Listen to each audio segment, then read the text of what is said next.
Camping had always been our thing. For years, my friends and I had made a tradition of it. One weekend every fall, we'd pack up our gear, drive out to some remote spot, and just escape. No phones, no Wi-Fi, no distractions. Just the crackle of the fire, the sound of the wind in the trees, and the kind of laughter that only comes when you're miles away from civilization. This year, Ryan picked the spot. He had a knack for finding those out-of-the-way places that felt like stepping into another world. "It's perfect," he'd said, spreading the map on my kitchen table. Deep in the national forest, no other campsites for miles. He was right. The place was beautiful. A dense cluster of towering pines, their needles carpeting the ground in a soft, fragrant layer. A crystal-clear stream ran nearby, its gentle babble providing a natural soundtrack. We arrived in the late afternoon, the sun casting long shadows as we set up camp. Tents went up. Logs were dragged into a circle around the fire pit. Everything felt right. By nightfall, we were settled in, beers in hand, swapping stories and laughing like we always did. There were 5 of us: Ryan, his girlfriend Leah, Marcus, my younger brother Dave, and me. The fire flickered, sending sparks into the cold night air. Overhead, the stars were so bright it felt like you could reach out and grab them. And then, at some point, the woods got quiet. First, I didn't even notice. But as Marcus was telling some story about his disastrous attempt at rock climbing last summer, I realized I couldn't hear the stream anymore. The wind had died down. Even the usual nighttime chorus of crickets and frogs had gone silent. Leah noticed it too. "Is it always this quiet out here?" she asked, her voice barely above a whisper. Ryan shrugged, but his easy grin looked forced. "Guess we scared everything off with all our noise." We all laughed, but it was strained, uneasy. Something about the silence felt heavy, like the forest was holding its breath. As the night wore on, the feeling didn't go away. It sat in my chest, a growing unease I couldn't shake. I told myself it was just the isolation. The woods could mess with your head, especially if you weren't used to them. By the time we called it a night, the fire had burned down to glowing embers. One by one, we retreated to our tents, zipping ourselves into the thin fabric that was supposed to protect us from the world outside. I was just starting to drift off when I heard it. A soft, rhythmic sound, like footsteps crunching through the pine needles. Slow, deliberate, not an animal too heavy. My heart jumped, and I held my breath, straining to listen. The steps stopped. Then came a low, almost imperceptible hum, like someone whispering a song just out of earshot. I sat up, my pulse pounding in my ears. "Ryan?" I called out softly. No response. The whispering stopped. For a long moment, I just sat there, gripping my sleeping bag, waiting for something, anything, to happen. But the woods stayed silent. Finally, I convinced myself it was nothing, just the wind or my imagination playing tricks on me. I laid back down, trying to ignore the sinking feeling in my stomach. The next morning, Dave was the first one up. He came back to the fire pit pale and jittery. "You guys need to see this," he said. We followed him to the edge of the camp, where the trees grew thicker. There, carved into the trunk of one of the pines, was a symbol, a rough, jagged shape that looked almost like a star, but wrong somehow, its points uneven, its lines crooked. The bark around it was scorched black, as if burned into the wood. "Did one of you do this?" Marcus asked, looking around. We all shook our heads. "Maybe some kids?" Leah offered, but her voice wavered. There was no way anyone else had been out here. We would have heard them. The day passed uneventfully, but the atmosphere had shifted. We stayed close to camp, no one venturing far from the group. Every now and then, I caught someone glancing at the trees, as if expecting to see something lurking there. That night, the silence returned, and with it, the footsteps. This time, there was no mistaking it. The sound circled the camp, moving from tent to tent, pausing outside each one. I gripped the flashlight I kept by my sleeping bag, my hands shaking. The whispering started again, louder this time, and closer. A strange, lilting chant in a language I couldn't understand. It seemed to come from everywhere at once, wrapping around the camp like a living thing. Then came the scream. It was Leah. We all scrambled out of our tents, our flashlights cutting through the darkness. She was standing by the fire pit, pointing into the trees. "There was someone out there," she gasped. "I saw them, just standing there, watching." We shone our lights in the direction she was pointing, but there was nothing, just the dense, impenetrable shadows of the forest. Ryan tried to calm her down, but his own voice was shaking. "It's fine. It's probably just..." The whispering cut him off, rising to a fever pitch. The fire, which had been nothing but embers, roared to life, the flames leaping unnaturally high. And then we saw it. A figure stepped into the edge of the light, tall and thin, its body twisted and unnatural. Its face, or what passed for a face, was smooth and featureless, like bark stretched over a skull. It didn't move, but I felt its presence, heavy and suffocating, pressing down on me like a weight. Ryan grabbed Leah's hand. "We're leaving. Now." We didn't bother packing. We grabbed what we could and ran, the firelight fading behind us. The forest seemed alive, the trees closing in, their branches clawing at us as we stumbled through the dark. The whispering followed us, growing louder, more frantic. Every now and then, I thought I saw movement out of the corner of my eye, a flicker of something pale and thin darting between the trees. Panic took over. We weren't just running anymore. We were sprinting, tearing through the forest like prey being hunted. Branches lashed at our faces. Roots tripped our feet, but we didn't dare stop.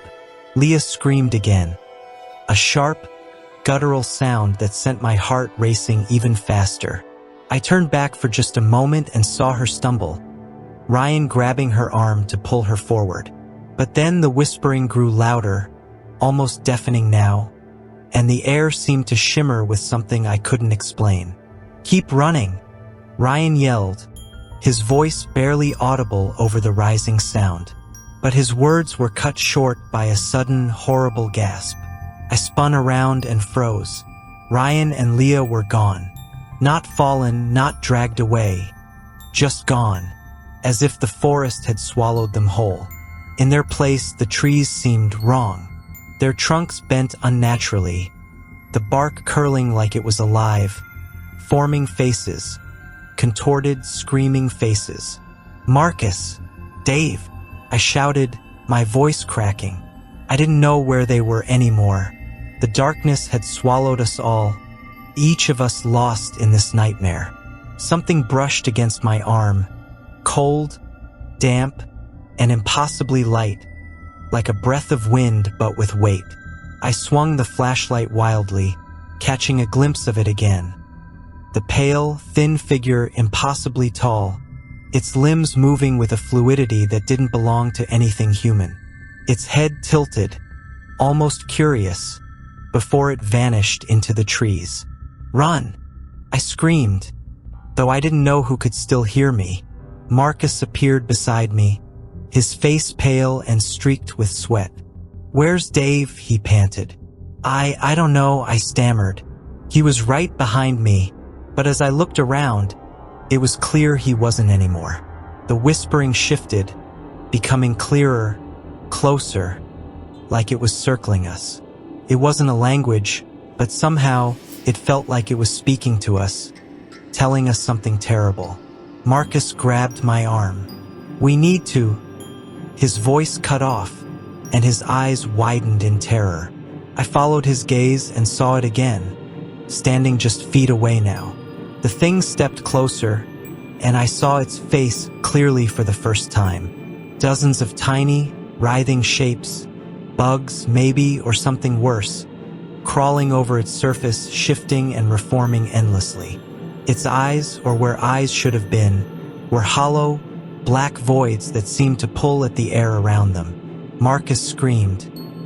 He turned to run, but something unseen struck him, lifting him off his feet and slamming him against a tree with a sickening crack.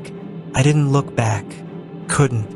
I ran blindly, the flashlight bouncing in my hand, its beam barely cutting through the darkness.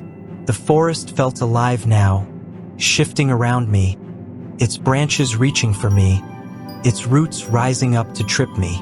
The whispering grew fainter, but only because something else was rising in its place.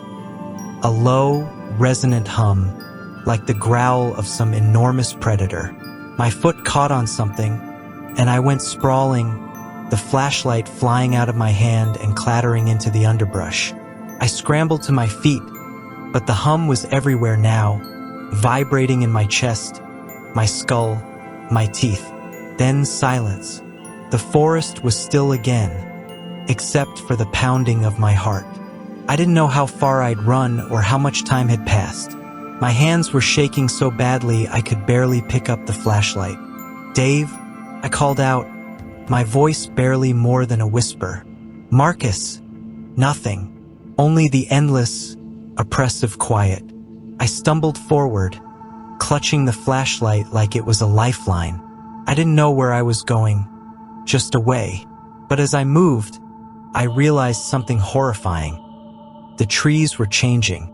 Their trunks bore the same jagged, burnt symbols we'd found earlier, but now they were everywhere, etched into every surface. And the faces, the screaming faces, one of them was Marcus. His mouth was open in a silent scream, his features twisted into the tree like they'd grown together. The bark around him pulsed, alive and hungry. I ran again, tears streaming down my face. I didn't care about the pain. I didn't care about the direction. I just needed to get away from it, from them, from whatever the forest had become. The flashlight in my hand flickered, its beam cutting erratically through the trees, but I couldn't stop to fix it. My only thought was to keep moving, to outrun whatever was behind me. The whispering hadn't stopped. It was quieter now, like it had pulled back into the shadows, but I could still feel it pressing against my ears, crawling under my skin. Worse was the sound of my own footsteps. For every crunch of pine needles under my boots, I swore I heard another set, just behind me. Always just behind me. I don't know how long I ran. Minutes? Hours? The forest felt endless, the trees blending into one another, their twisted shapes impossible to distinguish in the pale, flickering light. At some point, the flashlight gave out completely, leaving me in near-total darkness. I panicked, groping for something, anything, to orient myself. That's when I heard the stream. It was faint, but unmistakable. The gentle rush of water, just to my left. Relief washed over me like a wave. The stream had to lead somewhere. If I could follow it, I might find the campsite or at least an open area where I could get my bearings. I stumbled toward the sound, my hands outstretched to avoid slamming into any unseen branches. When I reached the water, I almost sobbed. The stream was shallow, its clear surface reflecting the faint silver of the moonlight. Felt like a lifeline. "Just keep going," I whispered to myself. I moved downstream, my steps clumsy and uneven. The whispering grew fainter as I walked, but I couldn't shake the feeling that I was being watched. The air was heavy, thick with something I couldn't name. Every now and then, I glanced back, expecting to see the pale figure standing in the shadows, but there was nothing. Only the endless forest. After what felt like an eternity, the trees began to thin. The oppressive darkness gave way to faint patches of open sky. I pushed forward, my legs trembling with exhaustion, and finally stumbled into a small clearing. That's when I saw it. A dirt road, barely visible in the moonlight.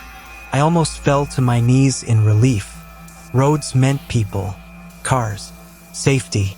But as I stepped onto the road, the whispering returned, louder now, angry. The trees on either side of the clearing seemed to sway, their branches reaching toward me like claws. The pale figure appeared again, just at the edge of the forest, its head tilted as if in curiosity or mockery. It didn't move, but I felt its presence, suffocating and cold.